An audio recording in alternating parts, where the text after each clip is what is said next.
Hey guys, Janice Petteway, Exit Realty Corp International. Hope you're having an awesome day. Today I wanted to talk to you about EQ, emotional intelligence. It's interesting to me. I hear over and over again people say things like, I do not know how they do business. I don't get it. I don't know why they're so successful.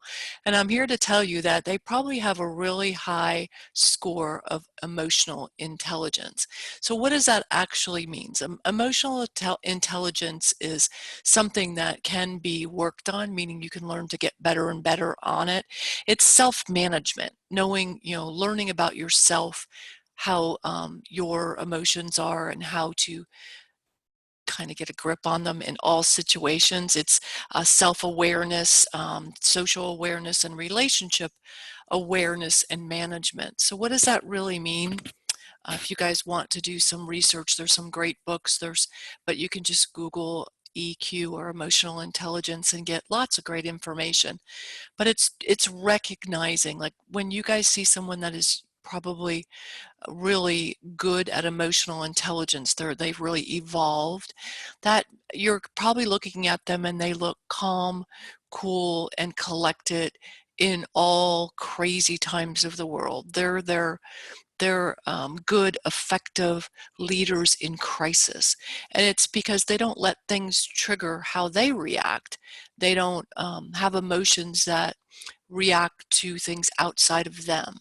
They're good about understanding that they need to be a certain way in a certain situation. They don't just fly off the handle or go in any scattered direction.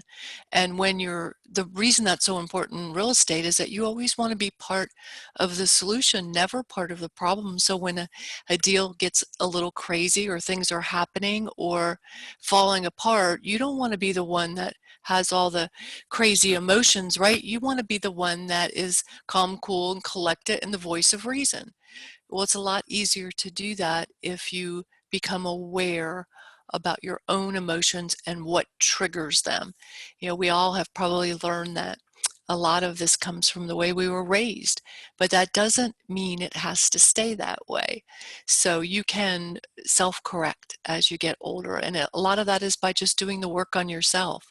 So learning to know what your triggers are and what makes you cray cray, and then how to calm yourself down before you react, learning how to recognize emotions of others, and learning how to get them to feel comfortable with you, which goes along with also personality profiling the disc.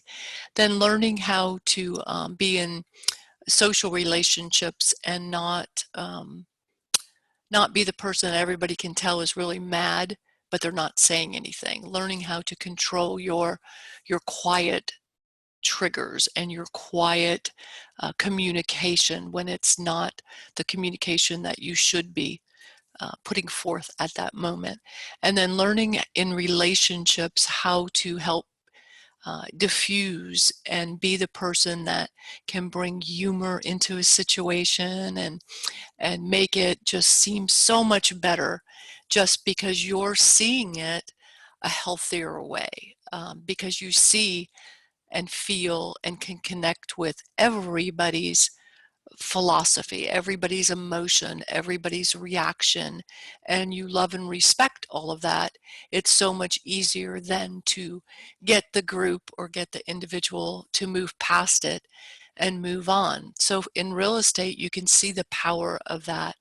When someone's a first-time home buyer and they've got maybe parents that are involved in the transaction, and you see a building inspection or a termite inspection or whatever inspection come back and you feel good about it. There's only just simple stuff that are normal everyday items that pop up, and then all of a sudden they're all emotional and they want to cancel, and their parents have said the house is really bad and da da da da.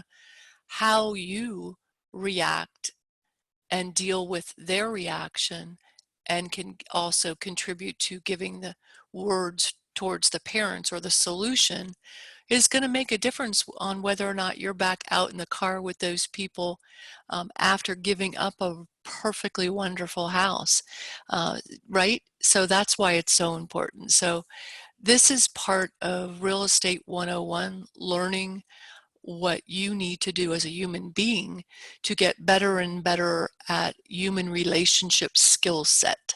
So this would be one of the topics that when I'm telling you, you should be reading every day, exercising every day, listening to podcasts, good ones for just self-awareness, business, all of that. This would be one of the topics that I'm talking about that you should delve into.